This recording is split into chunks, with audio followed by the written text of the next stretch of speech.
Great to be speaking with the Emergency Services Minister, Joe Zokach. How are you, Joe? I'm fantastic. Really good to be with you. We appreciate your time today where we can share some really important information as we head into spring and soon we'll have our local fire danger periods declared and the importance of this new simplified rating system.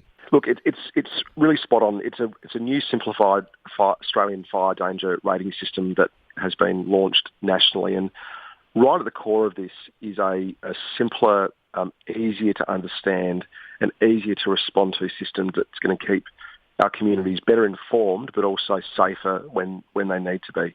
You're right to say that weather is upon us, and even though we are likely facing a third La Nina year, every day that we're not facing a particularly hot day or a fire danger day is a day that the community can be starting to prepare and starting to understand and starting to put in place what their plan will be in the event that a fire does threaten their safety or their property. So I'm really pleased that this new system is going to make it easier to understand and make it easier for the community to respond when they need to be. And especially so when you get up to those upper couple of ratings in terms of what immediately you need to do in the case of a fire. I guess with the La Nina system and grass fires, probably even crop fires are a little bit perhaps more likely with dense undergrowth. Yeah, that's correct. And we know also that because of our changing climate and climate change, that the nature of fires are becoming more intense and that fires are becoming more frequent. So this is the first update to the fire danger rating system and the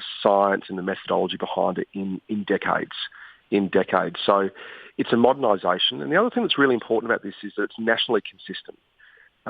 Coming out of COVID, we're seeing more and more people, thankfully, spending their money and becoming domestic tourists.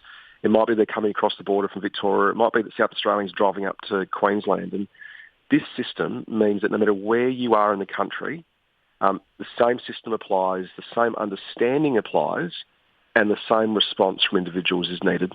And when it comes to that, for travellers as well, and useful for people listening to this interview if they do travel from interstate into South Australia, when it comes to keeping track of fire conditions, whilst you've got a Bureau of Meteorology that covers, I guess, the weather side of it, you do need to keep an eye on different apps in different states, for instance, in South Australia. Well, that's correct. And your point is so important in that there's multiple places to get information, and what I urge everybody to do is to ensure they're tapped into the best information. And obviously the best point of call are our known authorities, trusted information, whether it be the CFS or the Bureau of Meteorology. And of course, through our relationships with emergency broadcasting, we do have significant information that travels out through all different types of media, including Flow FM. Now, one thing that we do know is that when there are significantly bad conditions, or even fire or flood for that matter, often things like mobile phone towers can go down, or there can be electricity disruption. So one of the most important and simplest things that people can do, travellers can do, but also with residents can do, is to have a battery-powered radio to make sure they can tap into those emergency broadcasts by themselves and with a degree of autonomy. And when it comes to that red rating in the fire danger system, what is the advice that follows when that sort of catastrophic fire day is declared in a particular district? Yeah, well, there's 2 points I want to make about that. The first of which is by the time we see a catastrophic rating, it's too late to be putting your plan into place. Now is the time for people to be putting their bushfire ready plan into place, thinking about what their routes of evacuation are, thinking about how maybe pets or other property are going to be moved and protected. But by the time it's catastrophic, that is to leave a bushfire area for your survival. It's very simple. It's directly about your safety.